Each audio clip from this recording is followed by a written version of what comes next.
J'ai dit, vous êtes des dieux. J'ai dit, vous êtes des dieux.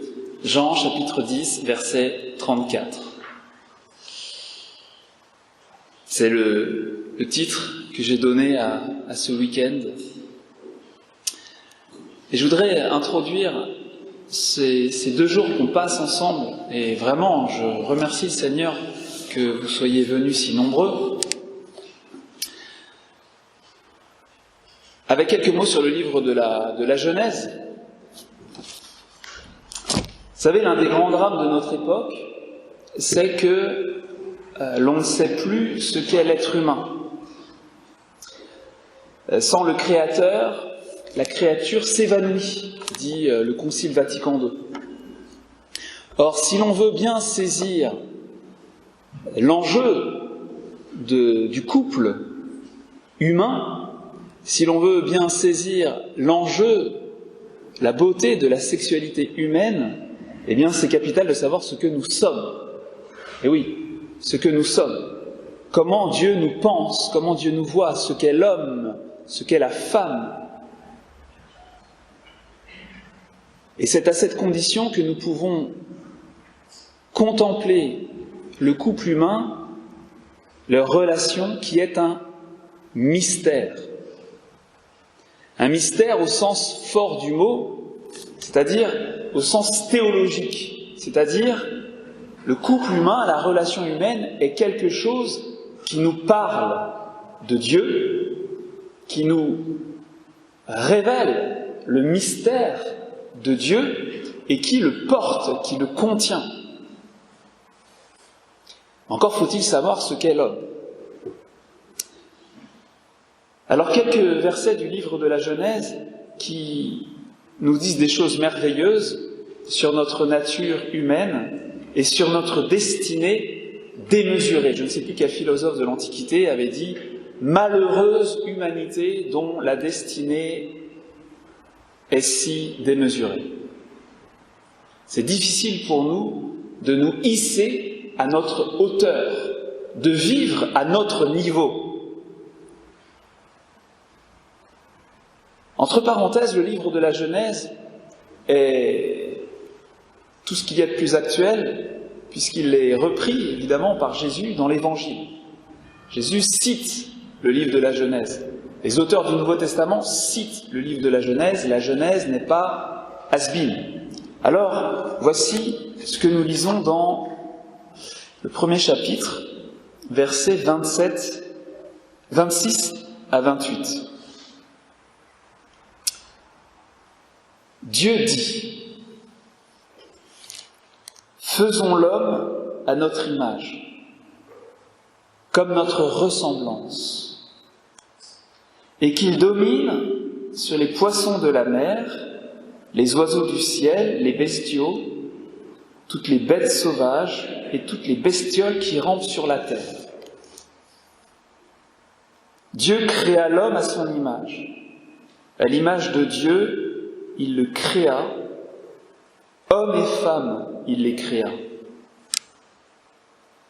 Dieu les bénit et leur dit, « Soyez féconds, multipliez, emplissez la terre et soumettez-la. »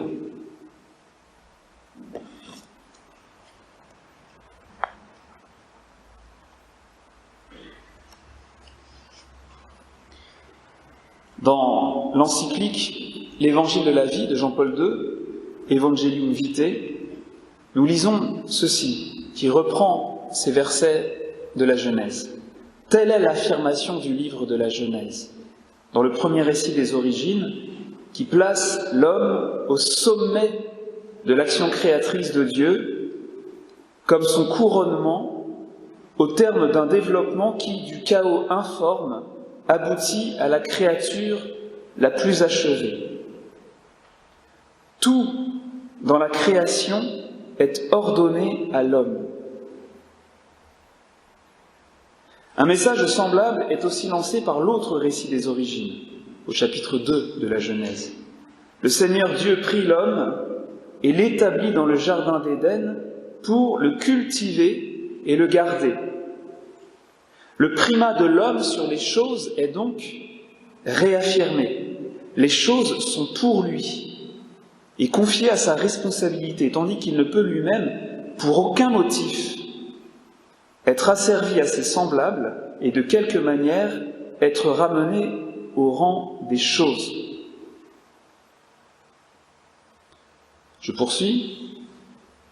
Dans le récit biblique, la distinction entre l'homme et les autres créatures est surtout mise en évidence par le fait que seule sa création est présentée comme le fruit d'une décision spéciale de la part de Dieu, d'une délibération qui établit un lien particulier et spécifique avec le Créateur. Faisons l'homme à notre image, selon notre ressemblance. La vie que Dieu offre à l'homme est un don par lequel Dieu fait participer sa créature à quelque chose de lui-même. C'est au numéro 34. Les quelques versets de la Genèse que j'ai lus contiennent en germe tout ce que nous allons dire ce week-end. Et poser un regard chrétien sur le corps, sur le couple humain, sur la sexualité, c'est entrer en réalité dans le regard de Dieu sur l'homme et la femme, le regard que Dieu a posé sur ses premiers enfants. Dieu vit tout ce qu'il avait fait, cela était très bon. Très, très bon. Moi, je vous vois, je vous regarde et je me dis, vous êtes très, très bon. C'est cette affirmation biblique, faisons l'homme à notre image, selon notre ressemblance, hommes et femmes, il les créa. C'est cette affirmation biblique de la création de l'être humain à l'image de Dieu, c'est de là que tout découle. Tout découle et que tout se comprend. Alors, nous devons aller ensemble à la rencontre de Dieu et à la rencontre de l'homme.